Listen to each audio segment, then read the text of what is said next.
రండి, ఆ చివర మహాసముద్రంలాగా కనిపిస్తున్నటువంటి వైఎస్ఆర్ కాంగ్రెస్ పార్టీ కార్యకర్తలు రండి, వేదిక సమీపించండి. కొన్ని క్షణాలలో మన ప్రియతమ నాయకులు జగన్మోహన్ రెడ్డి గారు హెలికాప్టర్ ల్యాండ్ కాబోతా ఉన్నది. ఈ లోపల మీతో 4 మాటలు మాట్లాడదామనేటువంటి ఉత్సాహంతో మీ శాసనసభ్యులు శంకర్రావు గారి కోరిక మేరకు నేను ముందు వేదిక మీదకు రావడం జరిగింది. నాకు తెలుసు మీ అందరూ మన ప్రియతమ నాయకులు జగన్మోహన్ రెడ్డి గారి ఉపన్యాసం వినాలనేటువంటి తాపత్రయంతో ఉన్నారు. మధ్యలో మేము కూడా ట్రయల్ పార్టీ లాగా సినిమా బిగినయ్యే ముందు చిన్న చిన్న యాడ్స్ లాగా మేము కూడా 4 మాటలు మీతో పంచుకుందామనే ఉద్దేశంతో ఇక్కడికి రావడం జరిగిందని మనవి చేస్తున్నా. జగమెరిగిన బ్రాహ్మణుడకు జంజమేళ అన్నారు.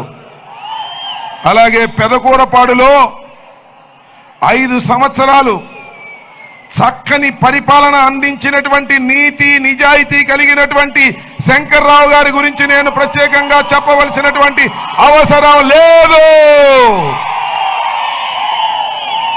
ఏ విధంగా అయినా సరే శంకర్రావు గారిని ఎదుర్కోవాలనేటువంటి ఉద్దేశంతో అటు నారా చంద్రబాబు నాయుడు, లోకేష్, పవన్ కళ్యాణ్ కలిసి అంతకు ముందు పోటీ చేసే ఆయన్ని తప్పించి కొత్తగా ఒక వ్యక్తిని తీసుకొచ్చి ఇక్కడ పెట్టారు.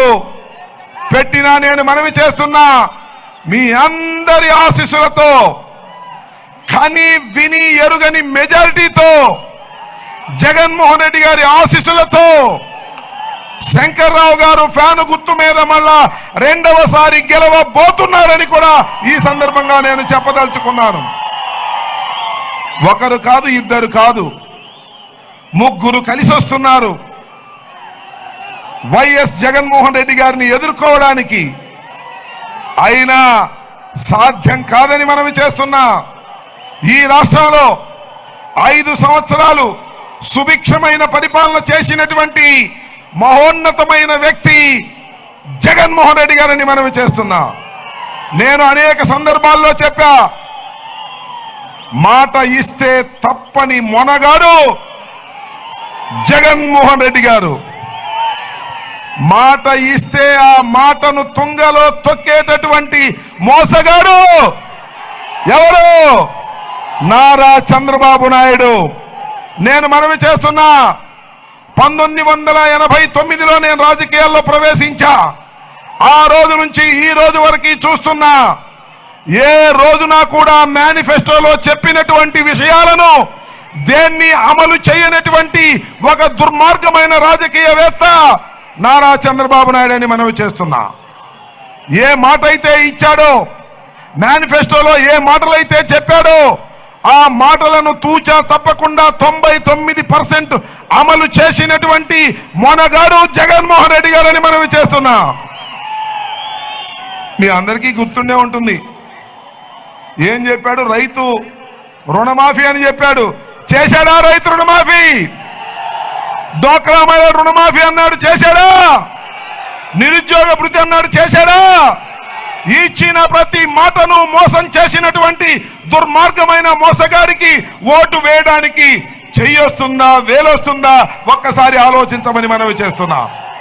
అలాంటి దుర్మార్గమైన పరిపాలన చేసినటువంటి నారా చంద్రబాబు నాయుడు గారు మళ్ళా పవన్ కళ్యాణ్ని, భారతీయ జనతా పార్టీని ఇద్దరిని వెంట పెట్టుకొని వస్తున్నాడు. ఎంత చిత్రమంటే, దిగ్గులైనటువంటి పెదకూరపాడు ప్రజలు ఆలోచించండి.